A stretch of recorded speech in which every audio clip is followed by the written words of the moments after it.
Mm. Okay. IG is live. And we're live. Oh, man. Woohoo. Never thought it would be an easy one. You know, CP, I know JD, CP was talking to you on Weekly, hoping for an easy game so that way the Knicks could, have some rest and relaxation going into Friday night's game against the Cleveland Cavaliers. And then you also got Sunday against the Boston Celtics. But, of course, we'll never get that. We'll get cardiac Knicks instead. So let's talk about it, man. Knicks come into this one after a long break. Nice long break where you had Jalen Brunson and Karl Anthony Towns performing in the All-Star game, although lackluster game that it was. But nevertheless, they came back to host the Chicago Bulls in tonight's matchup. And from the start, this thing looked like a snoozer. I mean, both teams couldn't buy a shot to save their lives. But starting into the second quarter, you know who started to rev up? We know Jalen Brunson finishing the second quarter with 18 points, and Deuce McBride giving you some stocks and a solid 13 points in the first half to give the Knicks a 50-43 point lead against the Chicago Bulls. This thing was a struggle, but it looked like the Knicks were, going to muster up whatever energy they had to come away with the victory. Second half, the Jungle Cat, Karl Anthony Towns, comes alive, man. This dude was rolling on all cylinders, went 9 of 10 from the field. However, Chicago decided to match that effort and decided to become a lethal three-point shooting team. And then before you know it, this team was getting into crunch time, where it was a match. It's tied, and thank God for Jalen Brunson for knocking down a critical mid-range jumper to tie the game, and Mikal Bridges with the block of a lifetime to send this thing into overtime. Just when you think this game couldn't it be more stressful, then you get to overtime. Knicks start going to cruise control, executing like there's no tomorrow, and then they give the Chicago Bulls one last chance to try to tie it up with Kobe White. Vucevic couldn't do it. Knicks come away with the victory, man. Shout out to Brunson and Karl Anthony Towns. Finally, we get some Karl Anthony Towns getting the ball in critical moments down the stretch to close this thing out. You already know what it is, man. The New York Knicks come away with a victory, 113-111. So let's talk about it. Make sure to call in through the Discord tonight. You already know what it is. So make sure to download the app, go through the web browser, whatever fits your fancy, because I need to hear your takes about tonight's game after coming out of the All-Star break. With me on the other side is my guy, JD Sports Talk. You know we're about to get the deep, thorough analysis from my guy. So make sure to hit that thumbs up button for your boys. Make sure to subscribe to the channel if you haven't already done so, okay? And make sure to support our sponsor, Underdog Fantasy. Use that promo code KFTV to get up to $1,000 in instant bonus cash and a free pick. JD, my man, I don't know about you, but this game had me on a full tilt going towards the end of the oh my God, man. It's one of those days, man, where it's like you can never have anything easy with this team. I know we're missing guys, but good God, you think that the Chicago Bulls team, trading Zach LaVine, just an overhaul of their roster, a new look. Thought maybe, still you got Brunson, Cat. This should be we got the offense to cruise to victory. Nevertheless, man, got to make it stressful on ourselves. How are you feeling, bro? Man, I'm feeling good. A win is a win. And finally, we got some NBA basketball back. We had one game last night, and tonight we get the full slate of games going into tomorrow. So to start off, the Knicks have been off for a full week, and when the All-Star game is done, you're just counting the days for your favorite team to resume basketball. And at this point, there's no NFL. There's pretty not much else to do. So I was very anxious going into tonight. And then I look at the schedule and I'm like, oh God, of course. We come back and we go right into it, a back-to-back, right? And, tonight you're looking at sort of a potential trap game just because of the way the schedule is, where you have the Cavs and the Celtics next, both games consecutively, both games on national TV, both games highly anticipated games, right? I think not only for the national TV networks, but also for the fan bases, especially this New York Knicks fan base that is right now, trying to figure out the identity of this Knicks and how elite, how legit is this New York Knicks team. So going into this break, very highly anticipated games. And tonight, man, very weird game. mixed feelings, mixed emotions, right? Because you started the game that both teams are cold, and then you go, okay, I understand it, right? And some defense is getting played. Teams are shooting low percentage, and then when they started to create some separation there in the second half, especially in the third quarter, you thought at that point like, okay, now this is where they're going to take off, go up double digits, have an easy, smooth fourth quarter, and away we go. Starters are out within 4 minutes of the fourth. And now we're starting to, go into tomorrow's game a little bit more excited. But hey, you got an overtime matchup tonight. And who knows? Maybe this is what's going to be best for tomorrow. Because when I look at the Cavaliers tonight, a lot of their players played a lot of minutes. The Cavaliers won tonight, but the game was close for most of the game. So although you have a back-to-back, both teams played a lot of minutes tonight. So listen, very cardiac Knicks like. This is the life of a Knicks fan.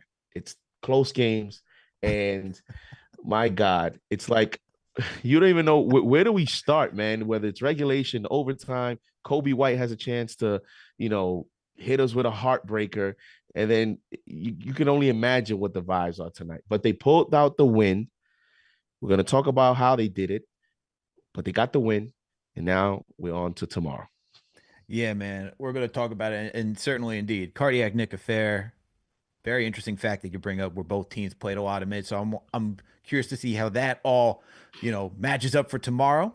But let's talk about Karl Anthony Towns, man, because Cat was, this guy, first quarter, 1 of 10 from the field. First half, 2 of 15 from the field. Next thing you know, this guy goes on a run where he's 8 of 8 from the field in the third quarter, 9 of 10 from the field, ending the third. And this guy just started revving things up. And the biggest takeaway in that third quarter, I know that Brunson played a little bit, but they really relied on Karl Anthony Towns to play most of this game and just to expose Vucevic's lack of defense and just attack the paint, man. And you saw that Cat start to get into a rhythm. He started to say, you know what? Three wasn't falling. My shots were falling a little bit short. Of course, you would expect this. You have a long way over. You're not really playing basketball. That All-Star game wasn't really basketball. They played very few minutes. So what type of rhythm could you really get into from that weekend, from the last time they played, on Tuesday? So you really haven't played for a little over a week. And then he just gets back into the groove of being just a dominant player, man. So Karl Anthony Towns critical in that third quarter. But like I said, you had that Bulls team that was just catching up, just firing away from three, and made it a game out of nowhere. But Karl Anthony Towns, I think, is like the biggest thing for tonight, because even when you look at that third quarter and what the Knicks did in overtime, and this is something that CP and I had a debate about after the Atlanta Hawks game, where I said, hey, Cat is just exposing guys in the paint. It's just too easy for him, man. And we've seen it for way too long this season, where the Knicks just go away from Cat and then they go to Brunson, and it's a lot of isolation.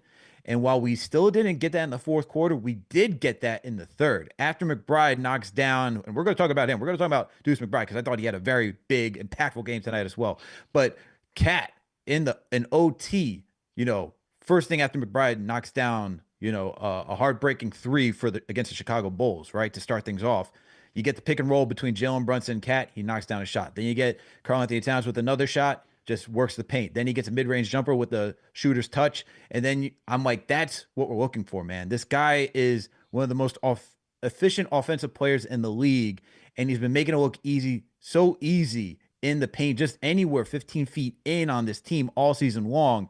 And too many times we go away from him. Tonight, I was very happy to see in overtime, we just did things that worked, that the Knicks are capable of doing, which is ball movement, getting guys in position to succeed. And I got to give a shout out to Tom Thibodeau, because, saying, hey, we got a big man that could work. You guys are one of the best pick and roll duos in the game.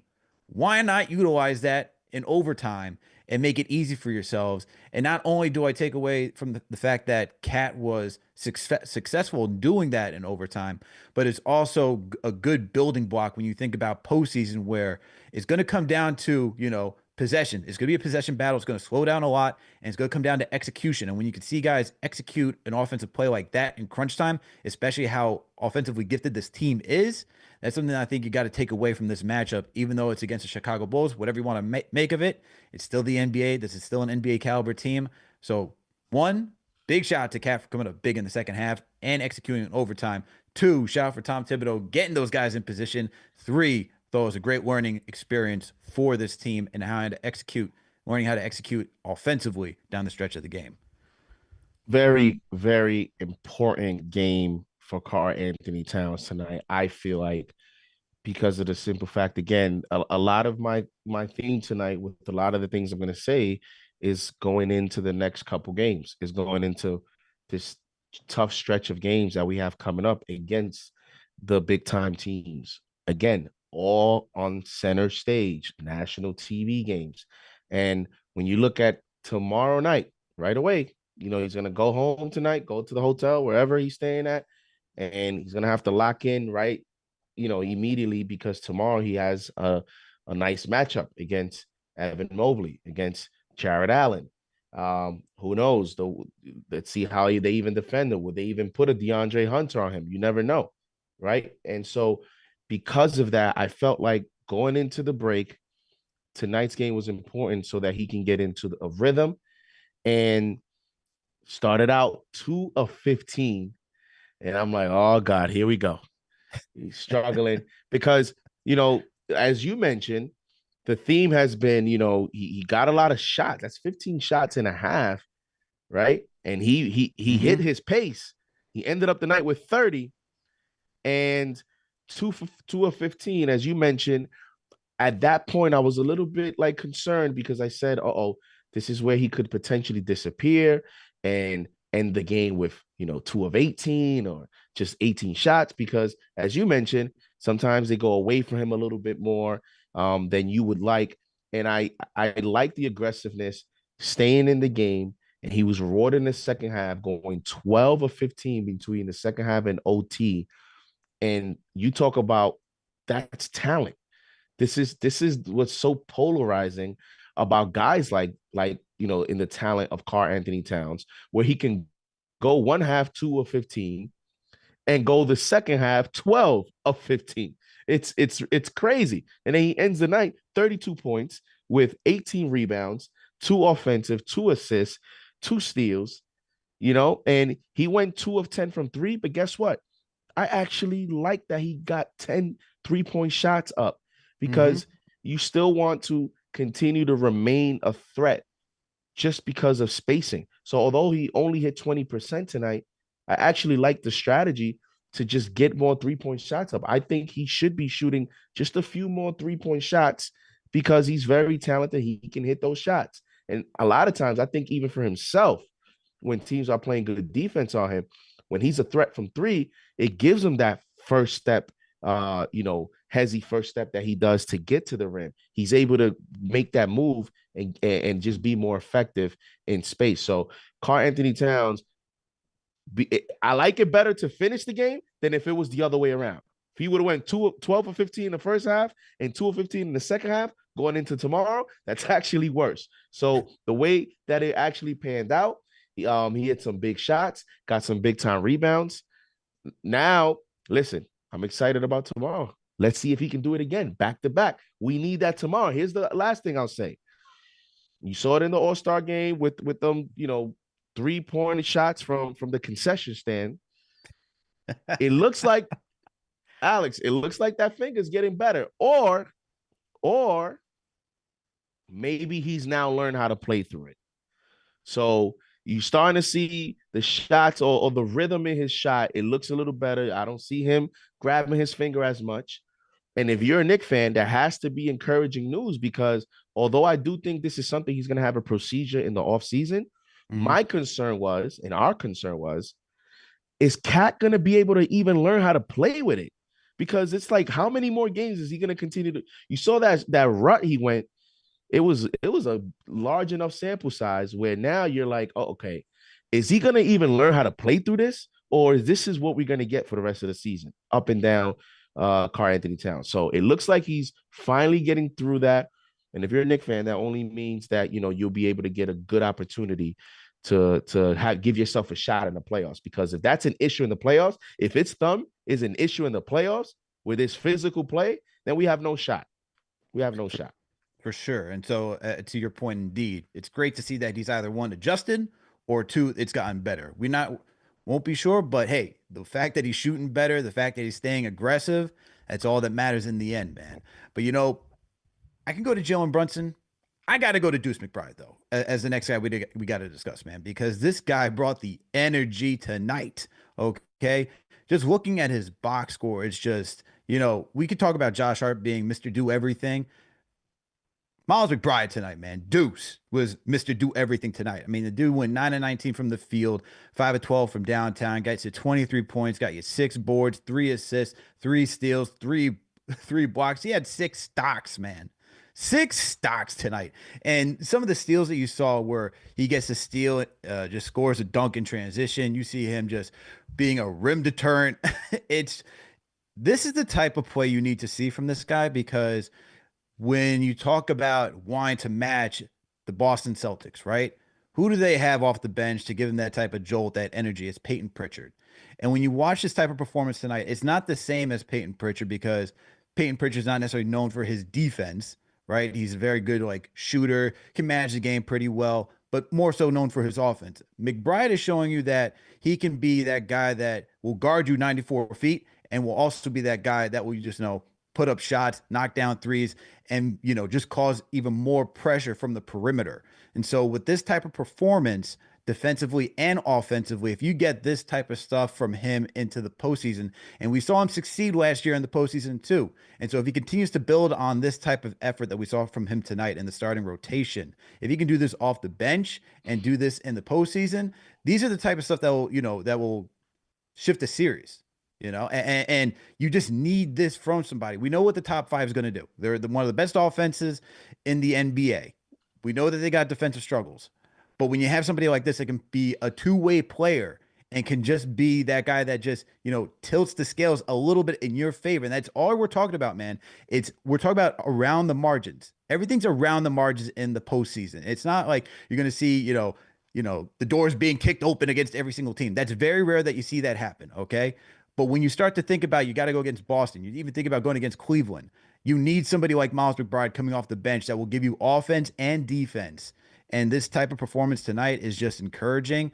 And the fact that he did this in the starting lineup too just shows you how he stays ready. He's ready to compete. Everything about Miles McBride tonight, man, you got to be encouraged about. And listen, he might end up being like one of their X factors to how far they're going to go as a basketball team this season, because McBride offers an element to this team and this offense that is very, very, very difficult to defend and gives this team in another way to attack a defense. And that is the above the break 3-point shot. Mm-hmm. Where he comes through on a fast break, or when you push the basketball and you can give him the ball and in rhythm, he can just pull up and he can shoot the above the break 3. He can shoot the elbow 3, like that style where he can come in and he can just pull up. You see a lot of times Brunson sometimes does it, but not many times, and a lot of times he has the basketball. You've seen it a lot of times from Mikal, not as efficient at it, right? How many times when Mikal tries to do it from above the break, it's short. OG's not great at it. Like, what other player, maybe Payne, and he's up and down. Like, what other player gives you that element to the effectiveness that Deuce does? He's probably the only one that can help you in that style. And when you see them playing good teams, that shot always pops up with Deuce. You remember the series against the Sixers. You see even the games that he's played against the Celtics, like against the elite teams, being able to give your offense and your bench that element, I think is very underrated, especially when you're looking at playing a team where they're going to game plan against you. Those are the type of plays that, you don't really defend or you don't game plan against, because it's hard to do it in the rhythm of a possession. So Deuce is very, very important for this team. He's had a very interesting season because I think this is like the first time that we've seen him like injured as much like this. Mm-hmm. And he's a tough kid and he's had some nicks and knacks in the past, but this is the first time where he's actually had to sit out multiple games because of it. And he's had an up and down season, but I think he's one of those guys where strictly his inconsistency has been injury related, especially with the knee soreness, the leg injuries has affected him. And how about that step back three, Dude. bro? That was clutch. We're gonna talk about the Brunson shot. We're gonna talk about the Bridges block. We're gonna talk about a lot of the stuff, especially the overtime, because that's how we went in and won the game. But what about that step back three that Deuce shot? And it looks like he threw it up with two hands. It looks like when he's trying to push the shot off, it's like he uses all his might to even get it off because Exactly. he's so short, right? It's like, how does he get it over? It's like he Dude, tries to use all his strength to shoot the shot, right?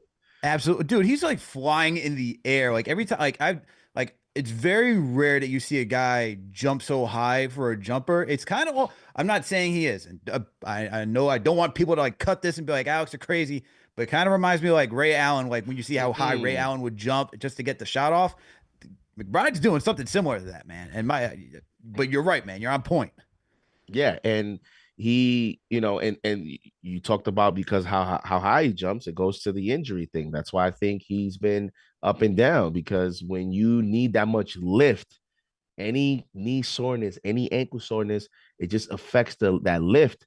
And then you're not able to get your full mechanics on your jump shot. So last three games, listen, McBride is 9 for 16 from three his last three games. That's 56% from three. Mm. So you're a Knicks fan, have to be excited about that. He's getting his rhythm back. And the other thing too, Alex, is it's going to be interesting when everyone's back.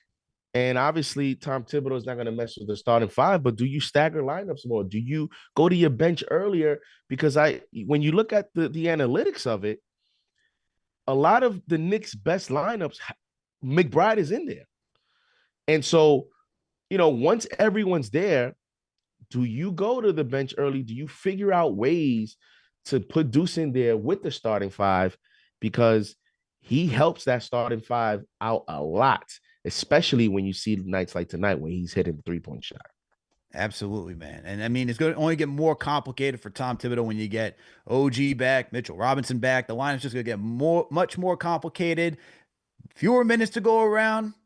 This is going to be a tough. I always said, man, for the last couple of shows, it's going to be a tough job for Tom Thibodeau to figure out how to like pull the levers, pull the strings, get everything organized as the game unfolds. Because we know Tom Thibodeau, he likes to be very rigid with his plan, man. He doesn't like to go too far. I mean, we've seen it in the past. We've seen how the rotations went in the past. It's like we knew how to predict when RJ would be with the second unit, what time quickly would come in. This man can be very formulaic. Can't do that, man, when you have so many guys, especially when there's a lot of deficiencies from players. Mitch, not necessarily great on offense. Cat, Brunson, not great on defense. There's a lot of stuff that he's got to figure out how to make the right lineup for the right matchup, man. So Tibbs got a lot of work ahead of him. But shout out to Knicks Nation, man. Salute to Knicks Nation. Thank you all for tuning in for another KFTV post game live. The New York Knicks defeat the Chicago Bulls in overtime, 113-111. With me on the other side is my guy, JD Sports Talk. We're breaking this whole thing down. Make sure to call in through the Discord. Make sure to line up, download the app, go through the web browser, do whatever fits your fancy. We need to hear your takes tonight. We're about to go to the lines right now and hear what people have to say. So let's get to Zach on the Discord. Zach, if you can hear me now, my man, unmute your mic because I need to hear what you're thinking. Can you hear me? Yes, sir. Zach, how you feeling tonight, man? I'm doing well, Alex. How you guys doing tonight? Hey, Knicks got a win, so we just got to be happy, right? Yeah. Definitely. Um, can't complain about a win. I mean, with your last sentiment though, I guess these are good problems, as they say at the end of the day. We got to figure out those minutes with all these different lineups. I don't know. I mean, this is an interesting time for the Knicks. I mean, with Hart sitting out, and we saw Deuce really come in his own tonight. Obviously, he had the best game of the season for himself. I mean, like you were saying, JD, with that step back three in overtime to really put us ahead for good was crucial. So, I mean, there's a lot of good things. I do think, though, McCall is getting hurt with no OG. You can see that Hmm. OG really helps him on the perimeter when they have those two players out there on defense. So McCall's really focusing on D. Although, I mean, obviously he came up huge with that block at the end on Vucevic. So, I mean, it was an interesting game. Very interesting game. Very interesting game indeed, and appreciate the call, Zach.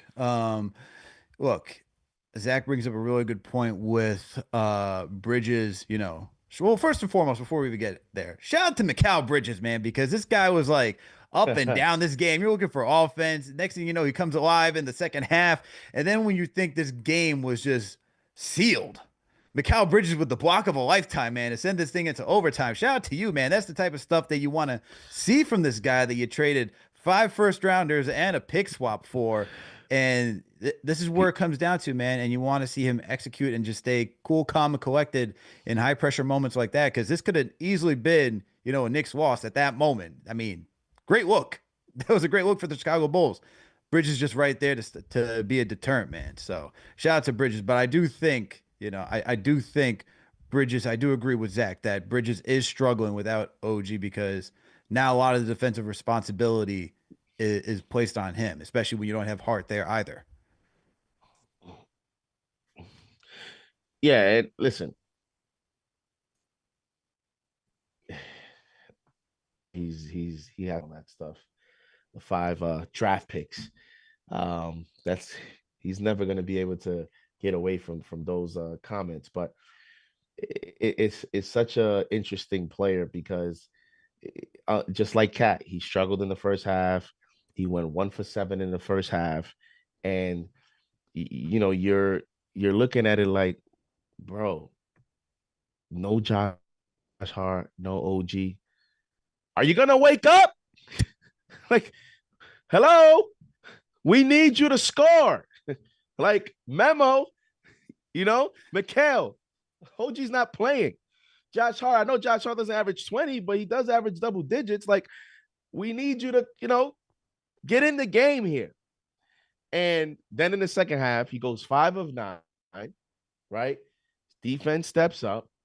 And in right before to force overtime, which I couldn't believe they actually switched that because of how talented Vucevic is in the paint. He's in, you know, Vucevic, that's automatic. When he's that close to the basket, that's automatic. And as the basketball, tell me you weren't thinking this. Basketball in the air, going to the paint. You saw the paint wide open. There was nobody. There wasn't a scrum. You saw it was Mikal, and he probably, you know, because Mikal looks like he weighs 100 pounds. 6'7" Mikal versus Vucevic, and you see the basketball in the air. Right there, before Vucevic got the ball, I said, all right, yep, it's over. Yep. How is Mikal going to defend this? How? There's not that many seconds left for someone to come in and run to the basket for it to even matter. Like, if anybody else would have rotated to try to help him out, what are we doing? And Mikal Bridges blocks the shot right there. That's crazy. Dude, that was I couldn't believe it. And how about this? Bro, if you pay attention, getting this type of block in these end of game moments, he did it to Trey fourth quarter. He has this knack to get this, like, to then use his wingspan at the best of his ability in crunch time, where he just goes into a different mode for that one possession. And we have been wanting that for, you know, mostly the full games, and you haven't been getting that. But he's been clutch in that respect.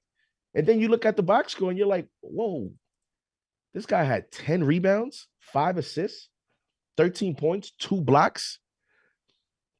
But there's just something about, you know, like, it's the thing about the picks and just like, how did we get there? And it's just, I think what fans are waiting for or they want is him to put in the complete game.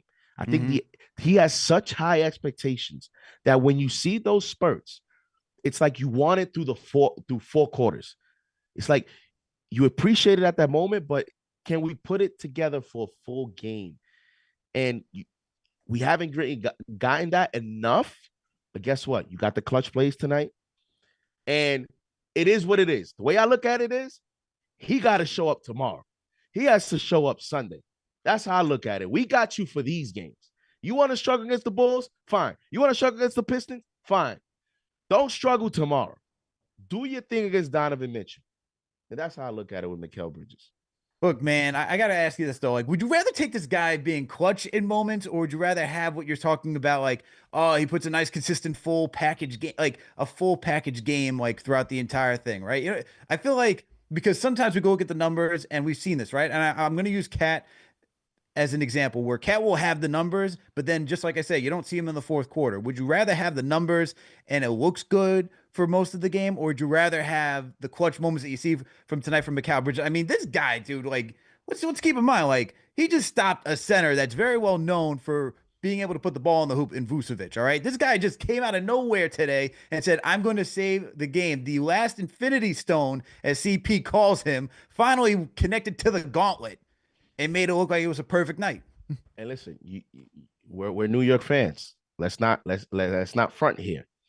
He had that moment against the Bulls, right? He had it against Vucevic in New York, and I hope a teammate grabs him tonight and tells him in the team bus, on the text group chat, somebody calls him up before this game tomorrow, and they say, "Listen, you didn't have the best of first halves, but in New York, when you have moments like that, nobody's going to care about what happened in the previous quarters or what type of season you have, right? You're a Yankee fan. Though it doesn't matter whether Aaron Judge hits 60 home runs in the regular season or whether Stanton, who's never available, right? But then in the playoffs, if you perform or you perform in the big moments, nobody's going to care. They won't even hold that against you. So that's why I think, he's locked in those moments. And maybe it's because of that. Maybe there's just something mentally that shifts where in these big moments, he's been able to come through, especially defensively. But at the same time, I want it for the full game. I want it for the full game because, bro, You're not impressed, JD. You said, okay, man, this is not enough for me. I need. Whoa. I didn't say I wasn't impressed. I said I need it for a full game. And the reason why is, hey, the way we're playing against the Celtics, we're not going to get a moment in the fourth because the game's over in the first half. You know what I mean? Good God. It's like, I'm just saying, like, we need it for a full game so that we can have the confidence versus the elite teams that we can compete against them. I think that's where we are. We're at that point. Can we compete against OKC Thunder? Can we compete against the Celtics? We're going to find out tomorrow because we haven't played them in so long if we can compete against the Cleveland Cavaliers. So, yes, I would want him to have a better start of the game and be able to pull out a full game. If you're just only going to bank on clutch moments, then, bro, you're taking a big risk because who knows if we're going to get those opportunities. I hear you, man. I hear you. Sometimes it's a difficult thing because you know what, as you said, it's like it's tough because like if you think like, oh wow, he gave up all these points, and look, he's got a tough matchup tomorrow. And look, check out my game of the week preview coming out tonight, midnight. Talk with my guy Evan Damerol, who covers the Cleveland Cavaliers and all Cleveland sports for Right Down Euclid. I said Mikal Bridges is going to have a difficult challenge, a difficult matchup tomorrow, not only against Donovan Mitchell, but Darius Garland, man. Depending on who's, on fire, he could be, tasked with having to switch off and go defend the other guy. But make sure to go tap into the game of the week preview. Maybe he gets a little help from OG. Maybe OG does return, man. We'll see. We'll talk about that in a bit. But let's get back to the lines, man. We got a good amount of people on the lines, and we got to hear what everyone's got to say. David, man. David, if you can hear me, unmute your mic, man. What's going on? David, are you there? What's going on? Hey, there's David. You finally made it before the bell rang. What's going on, David? How'd you feel about this game tonight? I know we're all frustrated because I mean, not frustrated. We got the win, but I know we're all a little maybe antsy because it was closer than it should have been, especially with a Bulls team without Zach LaVine. But I'm not too disappointed. First game after the All-Star break, we got the win. Captain Clutch showing up once again, and I know CP coined that nickname. Somebody needs to tell him that nickname is on Basketball Reference now. He started the trend. Look at that.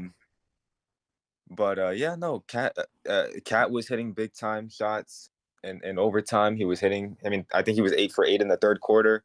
Mikal, I know JD had a little bit of an issue with how he was playing, especially since he was 6 for 16. He wasn't really scoring in the first half, but honestly, I really liked his defense all throughout the game. I know it looked even better in the second half, especially when he got that block on Boots, but it was a great defensive night for him. And then Deuce hooping and swooping, that was probably the best Deuce game of the entire season. So, yeah, gotta win against the Cavs tomorrow. I hope we do. Hopefully, OG and Hart come back, and I think the key to that game is locking down on Garland because he bails them out of a lot of games. So Mikel's gonna have to bring the tenacity on Garland.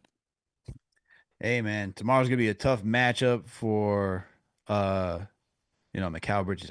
Like I said, I think he's gonna have to defend both Mitchell and Garland, depending on who is just feeling it tomorrow from the field. But look, Bridges gets another tough matchup tomorrow. This is what he signed up for, man. Not necessarily him because he got traded, but you saw that he wanted to be part of the Knicks, man. I mean, this man was like looking like Squidward, looking from the house, just a little depressed seeing Josh Hart, Dante DiVincenzo, Jalen Brunson just frolicking on the Knicks. So man's now here. Now you got to show up and show out, my guy. So Bridges with another tough matchup tomorrow.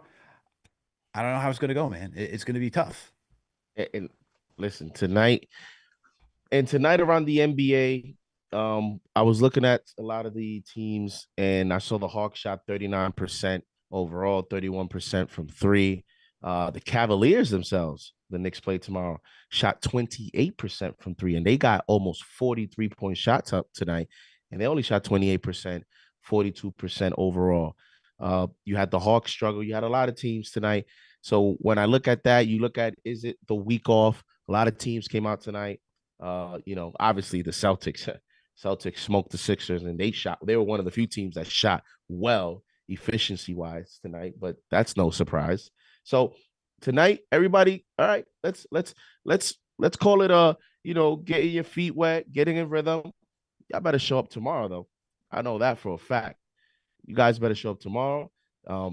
Decent chance. We're gonna see if OG plays. And how is it gonna go? Well, let me ask you. Is tomorrow must win? First and foremost, since you bring it up OG, before I answer that question, I'll give a little dramatic pause over there. Let's shout out to Christian Winfield, over here reporting on Tom Thibodeau saying that he believes OG Anunoby will travel with the team for tomorrow's game at Cleveland. Said both the medical team and the player had input on the decision to sit tonight's game out. OG has missed 6 straight with right foot sprain and hasn't played since February 1st. Shout out to you, man, for finding this one and throwing this over. That's interesting notes. He's going to travel with the team. Why is he going to travel with the team? How many games we got on the road? We got tomorrow on the road, and we got a matinee against the Celtics. That's on the road. And then we're back home against the Sixers, and we're going to have a couple days off after Sunday. So why would he travel with the team? And then you don't get anything ever from Tom Thibodeau on these things. We'll Absolutely see. Not. So to me, for him to tell us that, hey, he didn't play tonight because medical just didn't clear him. In other words, it's like he's right there, but they just didn't clear him. To me, I don't know. That sounds like the same thing with Josh Hart. Like they create something to say, listen, you guys know why. I'm going to play him on the first of a back-to-back when y'all know the bigger game is against the Cavaliers and we got to travel. Right Bingo. Off the bat, I'm going to play. Like right off the bat, we're going to put OG in a situation where he's going to play tonight. And you saw tonight. How about that? Tonight, overtime game. I mean, doesn't mean that with OG it would have gotten to that, but just imagine. Knowing Tibbs would have played him 40 minutes tonight. Yeah, that's exactly why I feel like if you read that and the player, OG's like, if I play tonight, I am not getting any rest for the important game, which is on Friday. And you knocked it out of the park, JD. I think this is all strategic. This is Tom Thibodeau with his, gamesmanship saying, maybe they'll play tomorrow. Who knows? Maybe they'll be back for the Celtics. Let's throw the Cavaliers off a little bit. We're not going to give them like our game plan yet, but I do expect these guys to play tomorrow in their big matchup against the Cavaliers. And here's the thing. To answer your question, yes. This is a must-win game for me, man. To answer your question, okay? And here's why. We have not beaten the Thunder. We have not beaten the Celtics. We lost. It was early in the season. Team was very new, but the Cavs have the best record, man. They're number one in the East, and you know that record that's just looming over the Knicks right now. Can't beat one of the top teams in the NBA. We have to change that, man. We have to change that. And Celtics give us a lot of problems. They are the reigning champs. We already saw it through 2 games. You know, if they do the same thing again on Sunday, good Lord, man, that's just downright miserable. But you get Cleveland. I want to see a good competitive game, man. We saw them give a good competitive game against OKC. We saw them fall in the fourth. We saw them do the exact same thing prior to playing OKC, where they fell to the Cavs in the fourth. But I'm looking for them now that you have some more, cohesion on this team, for them to go out there and execute. And I don't think Mitch would be back, but if you get the original five that we're used to seeing on a night-to-night basis, I do want to see them play a lot better than they did at the beginning of the season. And look, this is going to be a different challenge now. This is not the same Cavs team that they played at the beginning of the season.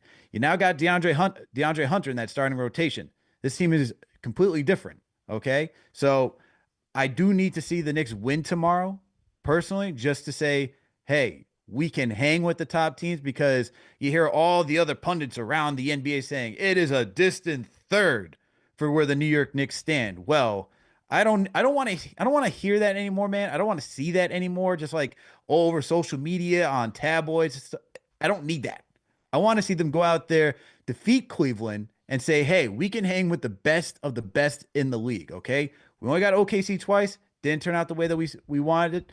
Same thing with the Celtics. We got a few more matchups with them, but Cleveland, man, and this is a team that we own in the postseason. Look, man, there's a little animosity between Cleveland and New York right now. All right. They got So a you little know there's gonna be rivalry bragging going. rights. There's already bragging rights that they got us early this season. I want bragging rights back against the Cleveland fans, saying, "Hey, you guys think you're this like great team that's created such great separation on us? No, no, no, no, no, not there." And look, man, check out Game of the Week preview. Evan has his thoughts about the Cavs playing other top teams throughout the league. So, That's hey, what I was just about to say. The Cavaliers, the Knicks have been more of a storyline in terms of, because of the talent on this team and all that stuff. But quietly, Cavaliers got they got some questions to answer. They've lost, 2 games of their last 3 against the Celtics. And, there was thinking that that's the reason why they've made the moves they've made with DeAndre Hunter, with who was the player they just got? Javante, is that his name? yes, Javante Green. Javante Green. Yes. Who Knicks fans know, because when he was with the Bulls, he had a great game against the New York Knicks. So the Cavaliers, if they lose tomorrow, I'm just saying, psychologically, they may look like those Atlanta Hawks teams with Joe Johnson and Jeff Teague and Josh Smith, or are they the Toronto Raptors with Kyle Lowry and DeMar DeRozan? Like, are they this great regular season team? Because they're saying the Knicks are. That's the new narrative now, is the Knicks are the great regular season team. I think the Cavaliers have also some questions to answer. And then when you look at the matchup against the Knicks, although we did lose to them, I think it was game 3 of the season. And even that game, the Knicks had a great, you could make the argument the Knicks lost that game. They gave that game away. We still have that advantage on them in terms of the playoffs. So, because they still thought, if they play the Knicks in a playoff setting and Mitch is back and everyone's back, are y'all really putting y'all money up on the Cavaliers? Like, I think that's still something people want to see. So that's why tomorrow's game is going to give us more of a barometer on where we both are against each other. And of course, get ready for it. DeAndre Hunter tonight is 3 of 10. He shot 30% overall, right? Only 9 points. Watch tomorrow, because that's what it happens to us. Is that same player that struggles the game before, he sees that orange and blue is, right? Watch him go off tomorrow. It's just our luck. Man, just our luck. I don't need any of that. You know who I need to, quell that? I need Mikal Bridges to go out there. I will say I did like Tom Thibodeau just having Bridges with the second unit. No Cat, no Brunson. And you saw Bridges start to get into his bag a little bit. I did like that. So hopefully that's the equalizer to, DeAndre Hunter if he does decide to do that tomorrow. But hey, let's get back to the Lions, man. Let's get to Pops the legend. Pops the legend. Unmute your mic. What's going on, my man? Hey, I'm doing fine. How you guys doing? Doing all right, my man. Doing all right. What's going on? How are you feeling about tonight's win? Does it give you any did you get anxiety? Does it give you more confidence? How are you feeling? Man, I'll take the win, but I have to be honest. I'm still a little disappointed because we're Hmm. two-thirds in and we haven't adjusted to the three-point defense at all. I mean, it's comical that every time there's a loose ball, anytime there's a turnover that the Knicks do, you can bank on it that the other team is gonna come and they're gonna put on the Reggie Miller or Michael Jordan and start popping threes against us. I don't know what we need to do to figure that part out. Yeah, it's this is just kind of who that team is, Pops, and appreciate the call. I just kind of feel like this is who the team is that team just doesn't guard the three very well, man. And look, against Cleveland's another team that doesn't guard the three very well. So tomorrow's gonna be a very interesting You can't matchup, man. fix that. Why? I don't know, man. I don't know. Hopefully it's not tomorrow as you talk. I mean, you mentioned DeAndre Hunter. Hopefully we're not getting that. And then, by the way, a quick segue. Make sure you go over to Slate tomorrow to go watch for the watch party. All right, go join your orange and blue family. All right, Knicks Fan TV hosting another watch party at Slate while the Knicks take on the Cleveland Cavaliers in Cleveland. So make sure to head over to Slate. Go get your tickets if you haven't done so already, and go be with your brothers and sisters and your family to join Orange and Blue Nation as they take on the Cleveland Cavaliers tomorroor. But getting back to it, the 3-point defense is just They shot 39% it's overall. so frustrating, bro. They shot 39.8% overall out of 103 shots. And they shot 39% from three. JD, you know what's more frustrating? The Bulls couldn't buy a bucket. Now they had a lot of open threes in the first half. They couldn't buy a bucket, but next thing you know, and I thought to me, this is what really got frustrating. Josh Giddey, not a three-point shooter, starts knocking down threes, clutch three after clutch three, and I'm like, all right, man. If this is how we're gonna go out due to, Giddey deciding to be a marksman late in the game, that's just a slap in the face. But look, 10 out of 20. They took 10 out of 20. They went 10 out of 20 from downtown in the second half. This against a Bulls team that now doesn't have Zach LaVine. The 3-point defense is just very frustrating for this team because it just goes back to, you were talking about playing. We're going to play the Cavs tomorrow. They're a dynamic offense. You got the Celtics on Sunday. We know what they can do from downtown. And at this point, if they do it 3 times, it's not an anomaly against this team. But we've seen throughout this entire regular season, even against some of the bum teams in this league, where they just become 3-point specialists. And it's just frustrating, man. I don't know what this team can do at this point to just change that. It's just honestly, this is just more on Tibbs saying, "Hey, let's stop with the drop coverage. Let's stop just packing the paint and just, man, I know you play pickup ball. It's kind of like, where it's like, hey, bro, like guys knocking down threes. Why are we giving up more points and just not allowing them to go to the hoop? You know what I mean? It's just, it's at this point, it's just simple math, and it's just like, why don't we just stay home on the perimeter and just make it a little bit more tougher for them? Because not everyone has that dribble package to get by everybody and get into the lane. We give up way too many threes for my liking. And I know that everyone says the answer to all of that is Mitch. And I'm trying to tell people some of it could be Mitch, but not because I think Mitch, who people want to act like Mitch is comfortable defending the perimeter in terms of the going out to shoot the three. Like Mitch struggles against like the Porzingis of the world, right? And people forget the rotation. Rotation is also awareness. But where Mitch could help is his perimeter players. OG could go to another level defensively. Mikal, who's been up and down defensively, could go to a potentially consistent level defensively. So what Mitch could do is, it's not that Mitch himself is going to solve the 3-point. That sounds crazy. If Mitch, a center, is going to solve the 3-point defense, but what Mitch could potentially do is kind of decrease the efficiency just enough again, just enough to where it's not going to be solved completely, but there's some resistance now because your perimeter players are a little bit have more coverage behind them. They have more protection. There's going to be better rim protection. And even there's going to be some possessions where you could potentially even switch Mitch and just have faith that, listen, he's going to give the best, defensive possession that there is for him to give. So that's part of it. The other part is scheme, is what you got to pick your poison. And when Cat is there, it's just you got to figure out what you're going to give up, because the problem is Cat at the 5 is an issue defensively. There's some times where even when he has a positive defensive play, he gets lost on his second rotation. So sometimes on the initial attack, there are possessions where he plays it well, but then once the ball goes around the court, by the time it gets to the other corner, Cat gets a little lost in terms of, which was my man. And you see it a lot of times. You saw it a lot of times tonight where they got a little bit confused and you saw wide open threes.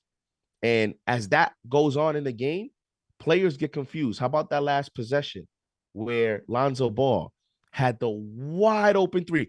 I'm telling you guys, you know why he missed it is because sometimes it does happen. There is a thing that you can be so wide open that you're like,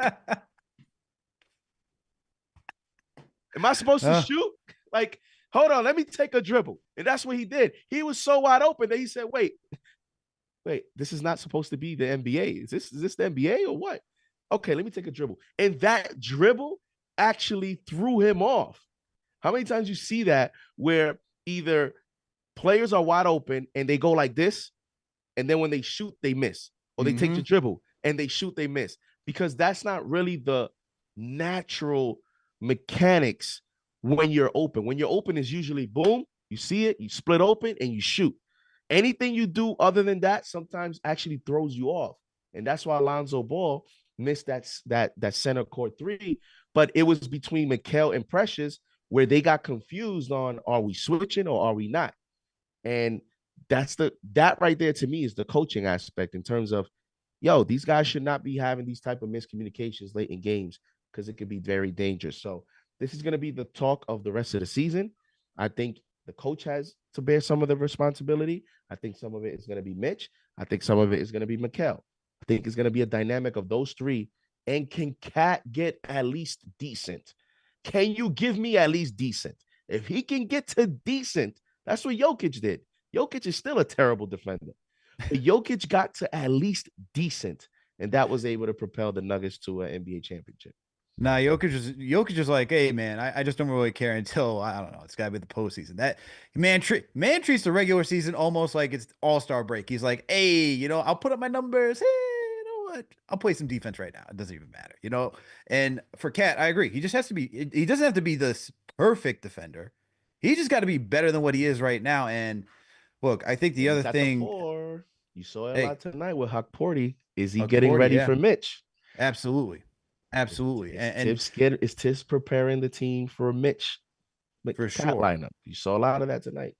For sure. I would say the only thing where I think about Cat at the 4, is because I like the whole point, like we keep coming back to Boston, and we're on a collision course right now for Boston in the second round of the NBA playoffs.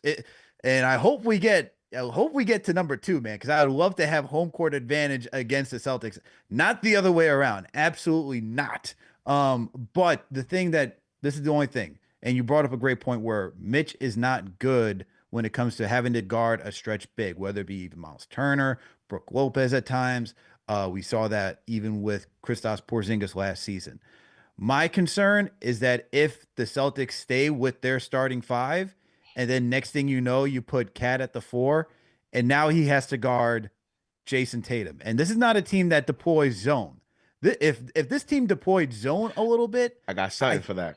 I would say, hey, maybe I'll be a little bit more confident what we're going to do around here. But it comes right back to Tom Thibodeau being very grounded in his principles and not, He doesn't take he doesn't take, if it's not a nice paved road, he is not going down that road, man. I'm telling you that right now.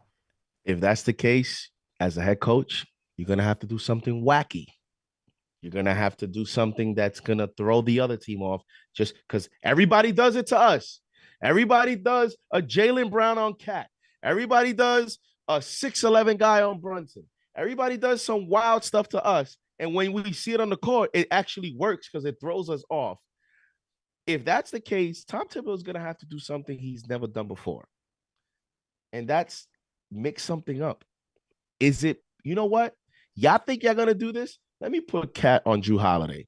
Or let me put Cat on a Jaylen Brown. Like, let me do something wacky that's gonna maybe throw you guys off, and you guys think you could focus on a matchup, and maybe that helps us.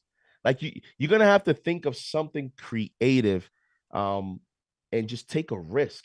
Because guess what? When you play a giant like the Celtics, and you already see that it could be a matchup problem, what, you're just gonna just give them the matchup problem? You're just gonna say, okay, we know there's a matchup problem. Go ahead, take advantage of it. No, that's not how you coach. You say, okay, we know there's a matchup problem.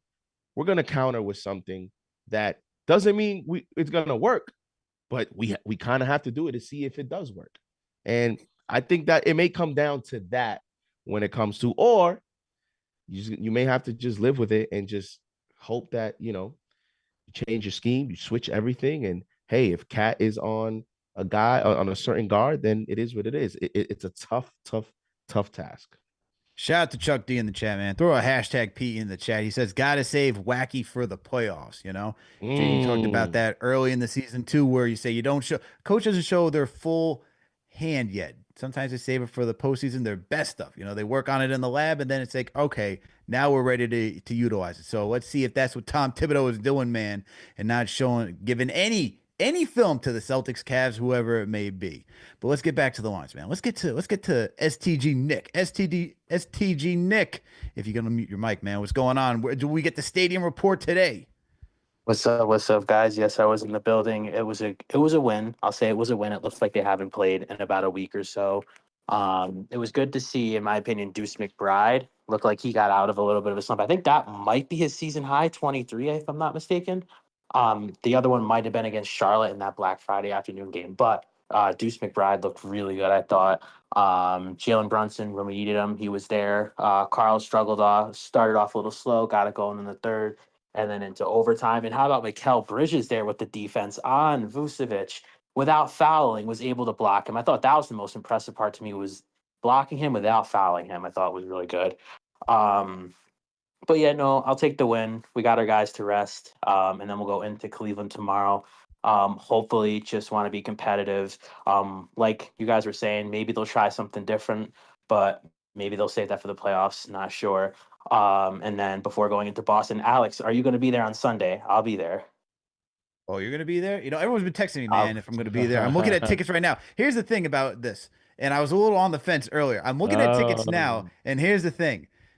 They have doubled in price. Where I usually sit, it went from it is doubled in price after you win a banner. And so I am now like, I'm at that point where I'm waiting until like the final minute where people got to start dropping prices. So that's what I'm doing, man. I'm like waiting to find the right price at this point, because as of right now, it is steep. All right. And daycare ain't cheap, man. All right. Yeah, you got to give us the stadium report, Al. You got to find a way. I'm trying to figure out, man. I'm trying to find a way to get in there without having to break the bank. Good Lord, man. They are charging. Here's the thing. This is the nasty work of the Boston Celtics. After the Karl Anthony Towns trade, for where here's where it is. If you want to be like the lower, like the Loge area, closer to the court, that thing prior to the Cat trade was like 320 for banner night. For banner night now, it was 320. After Karl Anthony Towns trade, that thing jumped to 480. I was like, wow, you guys are savages. I was like, and it was like, and it just kept going up and up. This is the only time I've never seen a ticket drop in price where it got to $500 at some point. And I was like, that's insane. I was like, there's no way. Thankfully, like, we hosted our own show that day, but ain't no way was I going to go pay $500 to go watch that on opening night. But holy cow, I am trying to figure out a way to get into the building on Sunday. Those ticket prices are just absurd, man. They're more expensive than MSG right now, which is even hard to believe. That's the craziness, man. That is the craziness Might have to get it sponsored by KFTV. Hey, man, might have to might have to go try to get a media pass. That's where I'm at, man. Trying to figure out that. Got to go sit next to Bondi and all those guys. Yeah. All right, man. SCG Nick brought up Deuce McBride. So let's get to the interview between Deuce McBride and Alan Hahn. So if our lovely producer CP could take us over there and let's hear what Deuce has to say. He's even up. Who knows? Maybe he's doing Deuce, laundry. something that you've told me before is that when you shoot, you don't hear the crowd. So I'm wondering if you hear the crowd now. I think I heard him tonight. Yeah. Perfect. First off, all glory to God. Appreciate the fans coming out, man. We couldn't have done it without y'all. Now, this game was certainly about getting the offense going, but it also put a lot of pressure on the defense. Big defensive plays at the end, right there. Also, Mikal Bridges, you had 3 blocks and 3 steals in this game as well. Just talk about what it took to get that defense going in this game. I mean, we came together as a team. We wanted to come out of All-Star break and just make sure that we were setting the defensive tone first, and we came together and got the job done. Now, you had to start in this game. The team has a couple of injuries, and it's always next man up mentality for this team. As you're now in the post-All-Star break stretch run, the focus is on the playoffs. What is now the focus with all these games coming up? Big one tomorrow against Cleveland and then Sunday in Boston. Yeah, definitely taking it one day at a time. We're just pushing forward, making sure we can do everything just to stay together, stay in rhythm, and bring home one for New York. All right, well, New York, let him hear it one more time because he says he doesn't hear it during the game. Deuce McBride, Mike. And there you have Deuce McBride after, a stellar performance tonight. Once again, Deuce in tonight's matchup. Shout out to our producer, man. I know it's pretty hard this time to stay up. You know what I mean? Hasn't fallen asleep, so that means we still have a show. There we go. Shout out to our producer, man. Yeah, it's a producer CP, man. Get a little tough after you get a little old. It can get a little bit difficult, Hey, man, you turn 40. You start. You can barely stay awake, man. He's got to start. That overtime probably it hit different with that overtime. You probably just made it. CP in the chat right now giving you the you emoji where you're like, oh, what's going on here? I remember that call too. I remember that call that you got. I think it was after the Dallas game. And then CP just be like, bruh. CP throwing the emojis in here. Now he's smiling. CP, you are not smiling, my man. You are tired and exhausted. Come on, don't lie to us. We all know you are exhausted right now. 40 years old, trying to hang in there with the young people. We don't even know if he's really producing. Might be the Knicks chick producing. Ooh. Never know, It's all good. Off the books, man. I thought you had it on the payroll. We need some help sometimes. CP's on his cell phone in the corner of the bed.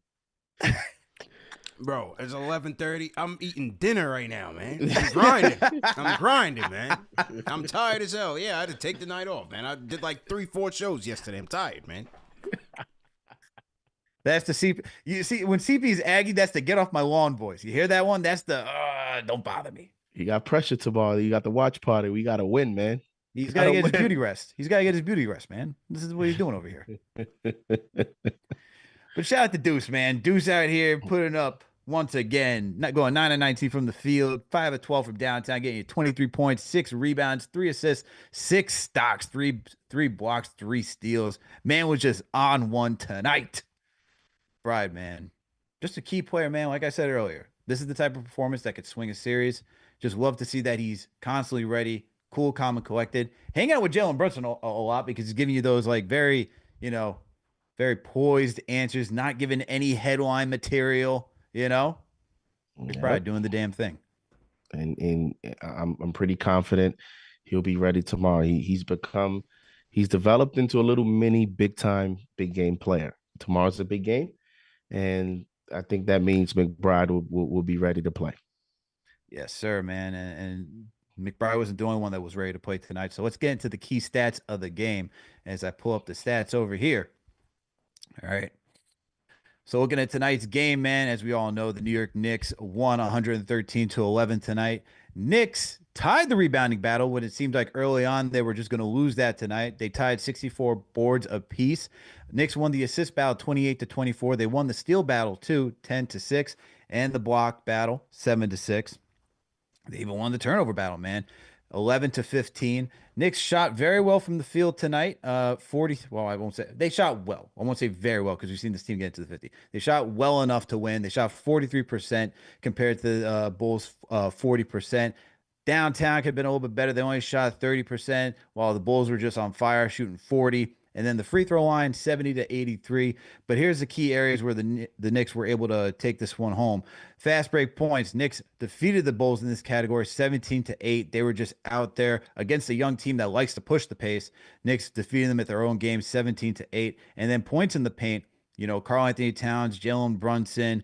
You also had Precious Achiuwa giving you some good moments today as well, 48-40. And then when it came to second chance opportunities, a close battle, Knicks lost that one by 10-9.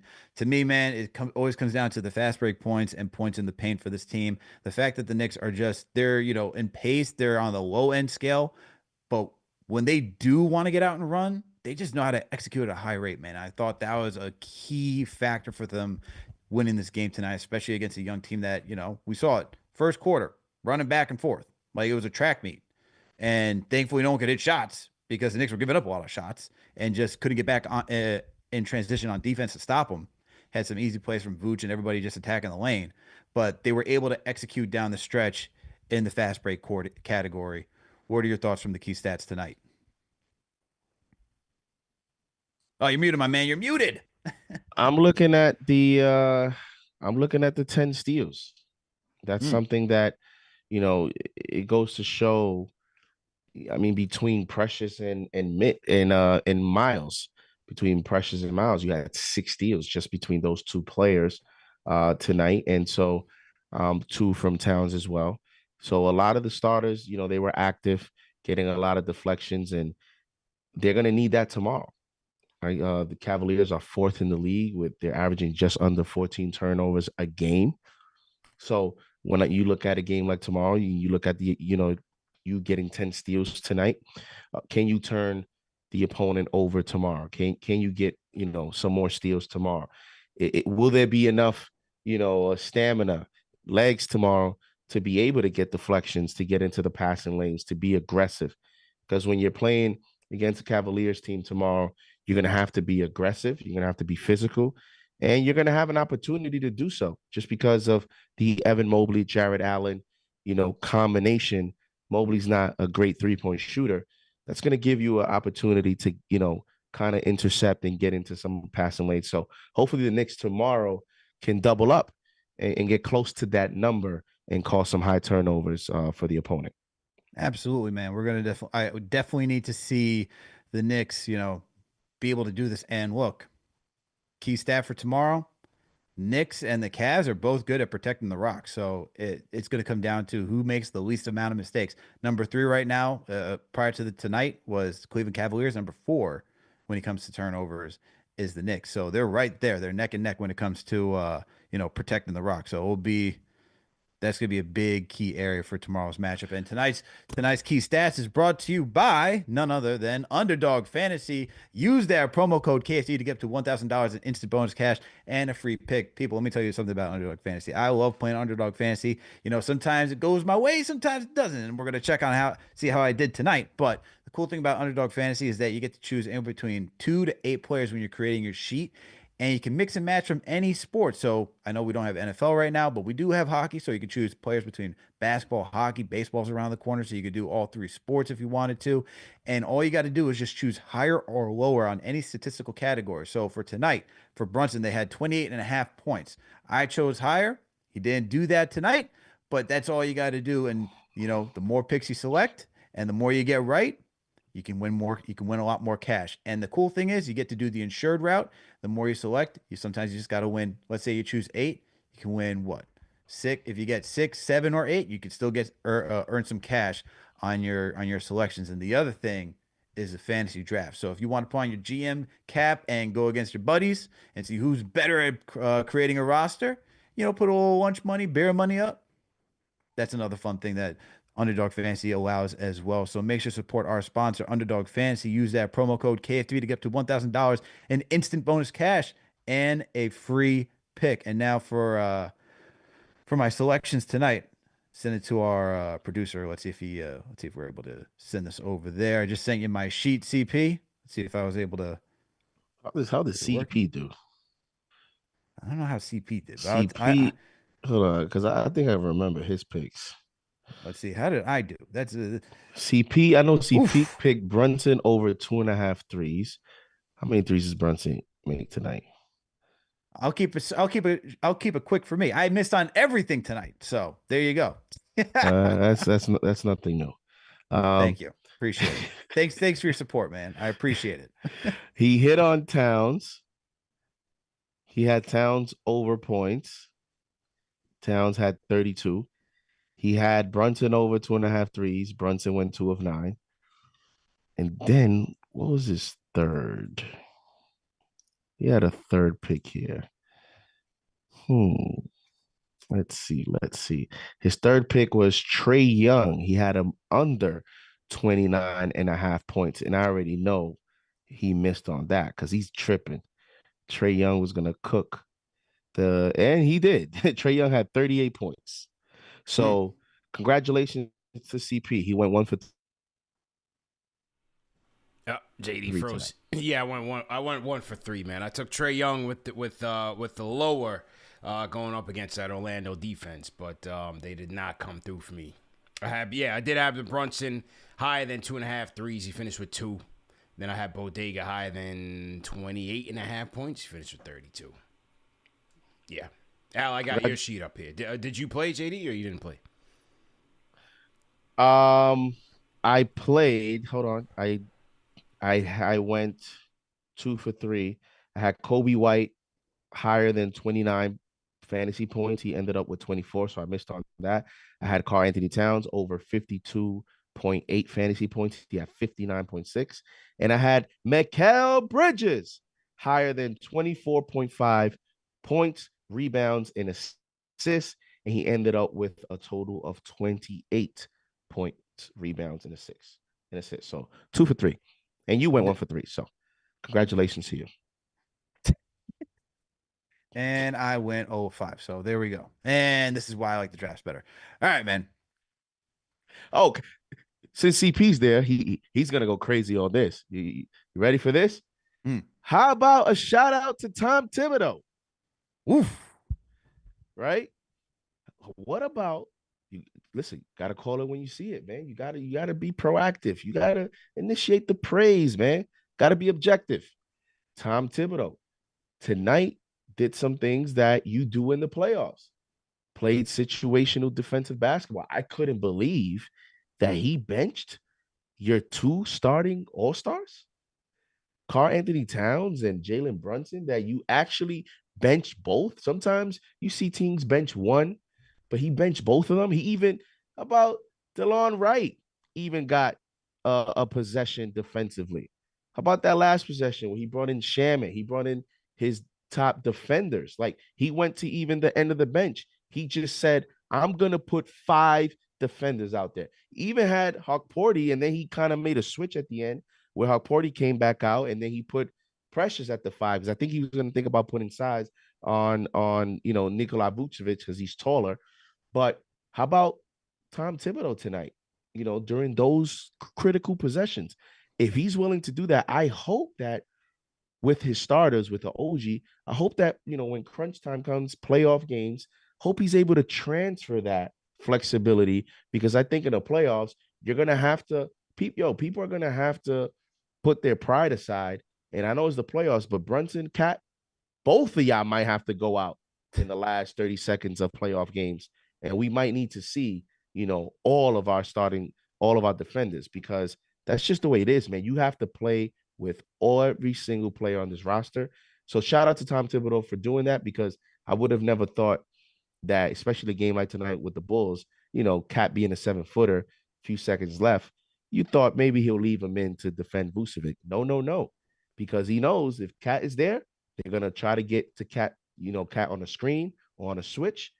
And that's all it takes to get an open shot. So shout out to the coach for some adjustments in situational defense. And we must have a blue moon tonight because we are getting Tibbs Fan TV from JD.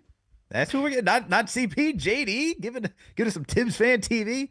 I know the Tibbs hater out there. The Tibbs haters are not going to be liking this one, but you got to give credit where credit is due. Shout out to JD for giving Tibbs his credit. All right, man. Let's run through these last couple of callers and wrap this show up. Still cooling, man. Still cooling. If you're still cooling on the line, unmute your mic. Let's hear what you got to say. Still cooling, going once. Going twice. Come on, man. You got to be ready to go. He's still cooling on that mic. Let's go to Say Quizzy, man. Say Quizzy, are you there? Yo, what up, Say Quizzy? How you feeling, man? We got a dub. I feel a little good. It was a little rough start, but a win is a win. But Bridges had me scratching my head the start of the game because I'm like, come on, man. Ain't no OG, ain't no heart. We need you to score. But he picked it up in the fourth, and that block saved the day. Because if you don't block that shot and it goes up, that shot probably going in, and the game is over. But we got the dub. But I need him to be aggressive against the Cavs because he's probably going to have Garland or maybe Donovan Mitchell guarding him maybe. In tomorrow's game, I need him to be aggressive, lock them down, and go on the other end and get buckets. Is either one of those. And then we need to see Cat step it up too, because every time we play like the top teams, like Boston and Cavs, he been like dropping only 10 points a game, or maybe less.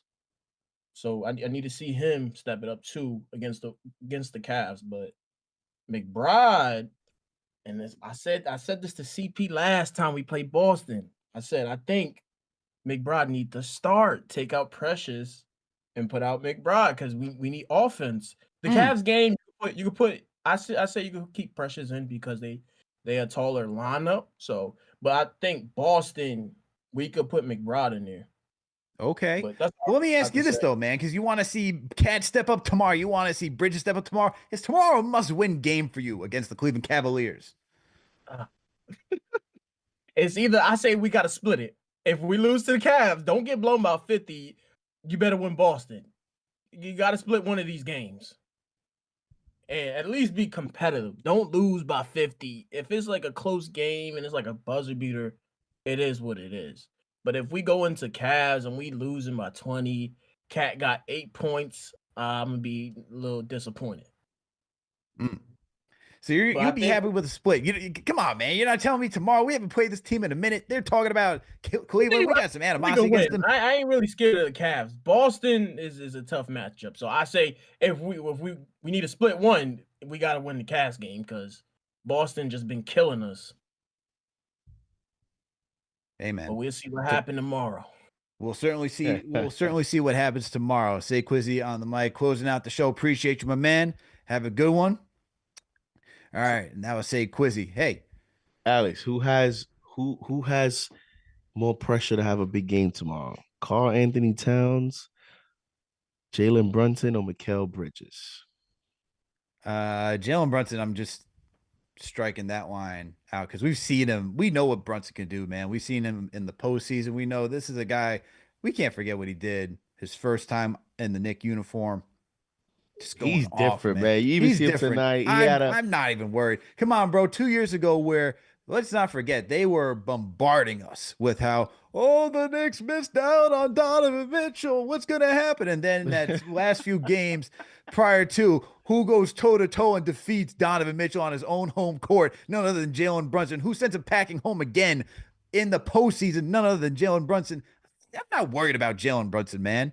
But it's a good question between the other two guys because, the thing is, we keep bringing it up. You got to think about, one, I know we didn't trade a lot to get him, but the salary that you're thinking of in the future, it's going to go from 50 up to 60 at some point, right? That's one, Karl Anthony Towns. The other guy is the guy you traded 5 picks for, where everyone's like, yo, we could have used this to get some young guy, maybe somebody else. And so this is where it's going to be tough, man. It's going to be tough. But if I have to say Who's the pressure on? I think it's on Karl Anthony Towns for tomorrow. And I'm going to go with Cat. Wow. Here and here's why, man. Because they're talking, look, there's no more who is it? Wemby is out, so defensive player of the year now. They're now going between Dyson Daniels or Evan Mobley. I need Cat to go out there and be like, you know what? Because we demolished them. We demolished them 2 years ago in the postseason. Mitchell Robinson decided to put up a massive double-double. I just want Cat to go out there and go play his game, man, because they're gonna try to do everything possible between using Mobley and Jarrett Allen to deter him. And to say Quizzy's point a little bit, I don't think he's been held to 10, but look, he is in that top 2 pecking order when it comes to the offensive side of the game on getting points. And so if you're going to Brunson and Cat just even each other out, right? One of them has to get going for the other one to then get the easy looks. And so for Cat, he just got to continue to do what he does, man, which is dominate the paint. And so you trade for him. You're looking for him to be the clutch guy that you want, what he did tonight against Chicago. You got to see it against the top teams, though, because that's why you brought him in here, right? You traded Julius, you traded Dante because you said, you know what, we need more offense, more consistent offense. And when we're trying to execute down the stretch of the game, we need somebody who we can rely on to knock down threes, just get to the hoop and do it in an efficient manner where, it's not always a between the leg and that they can read the defense and how they're collapsing on him. And Cat can do those things. And so I think in tomorrow's matchup, you want to see that part of what you traded for be executed on the court tomorrow. And so I'm going to go with Karl Anthony Towns because we know what Brunson can do. And you're going to need your second guy offensively to show up as well. So I'm going with Cat. Who are you going with?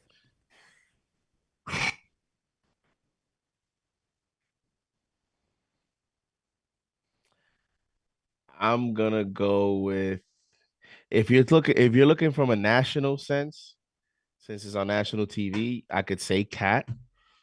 Just because the Knicks on national TV this season in big games have not fared well, then he hasn't played his best in those moments. So he's gonna grab more attention. But locally, in terms of confidence in him and all that stuff, it might be Mikal just strictly on his matchup tomorrow. There's matchups everywhere, as you mentioned, just with Cat.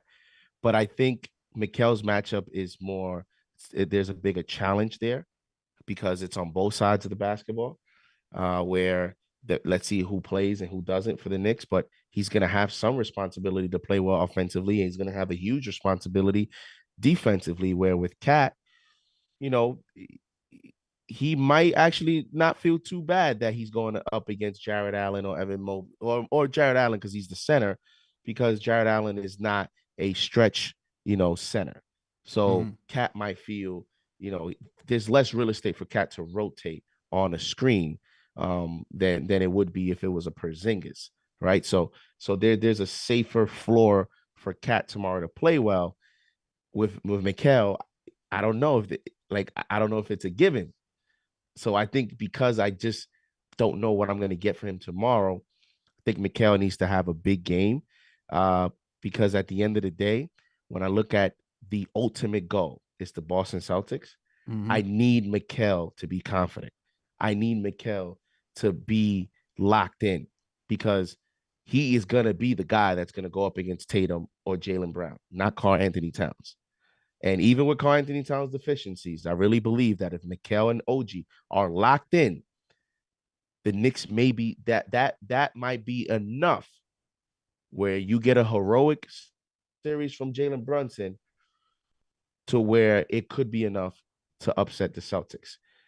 If you don't have Mikal locked in, I don't think we have a shot, because that's why we brought him here. That's why we brought him here. And I could see a series where Karl Anthony Towns doesn't have to be 32 points, Karl Anthony Towns. I could see a series in the playoffs where Karl Anthony Towns just has to be a stretch big. You see how even with the big numbers that he puts, even with the stats, ridiculous numbers, it was Jalen Brunson taking that big shot at the end of regulation, right? It was Jalen Brunson who was getting double teamed and by the Bulls in terms of defensive strategy. It was Jalen Brunson that was taking that responsibility when you need that last shot. It wasn't Cat. So, between those two alphas, you're always going to go to your top guy to be the closer. So then after that, I just think against a Celtics team, I'm going to go Mikal. And although the Celtics aren't the team we play tomorrow, I need Mikal's confidence versus elite teams. And tomorrow, you're going to play an elite team. So Mikal Bridges. All right. You're going Mikal. I'm going Cat.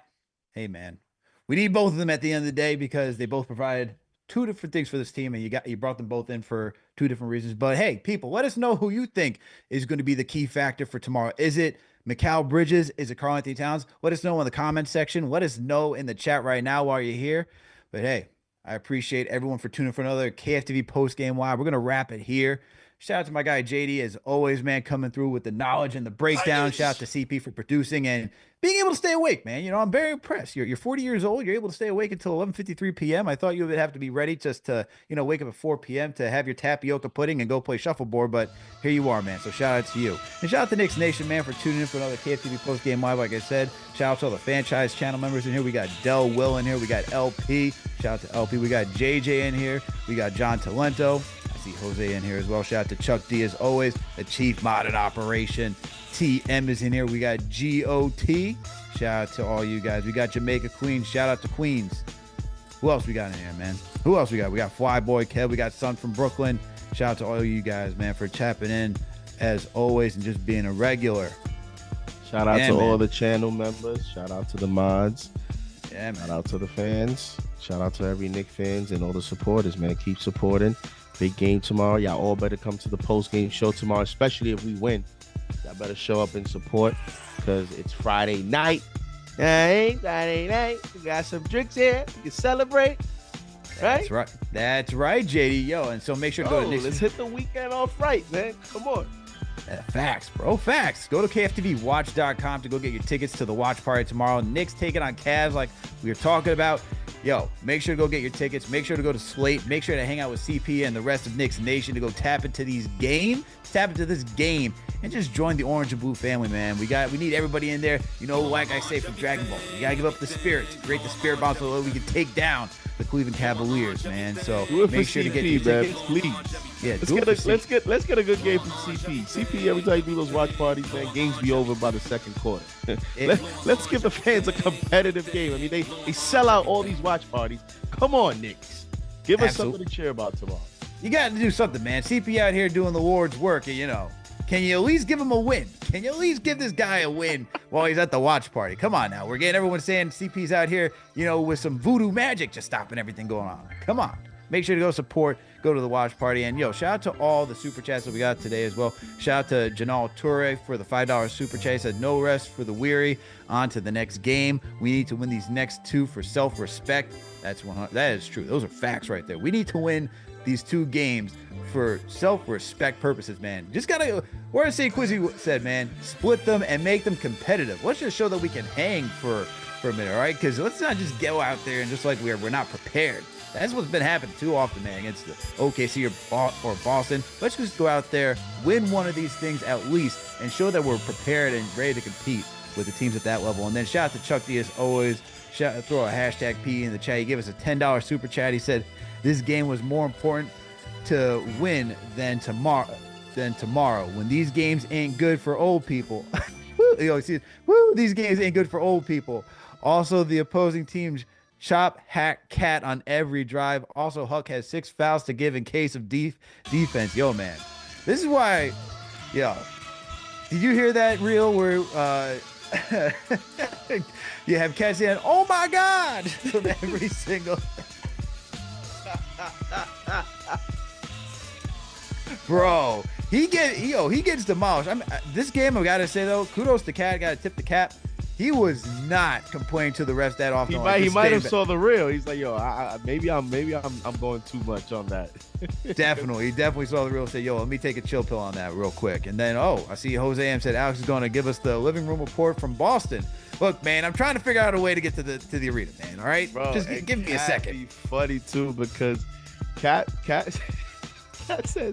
always goes, "Oh my God!" And then he be looking to the side, to the floor. I'm like, where are you looking at? Like you peep that? Like Cat be like looking to the side. Yo, Like, he it's looking like crazy. he looks like down at the floor, like, and then he's talking. I'm like, yo, but there's nobody down there. Like, where you looking?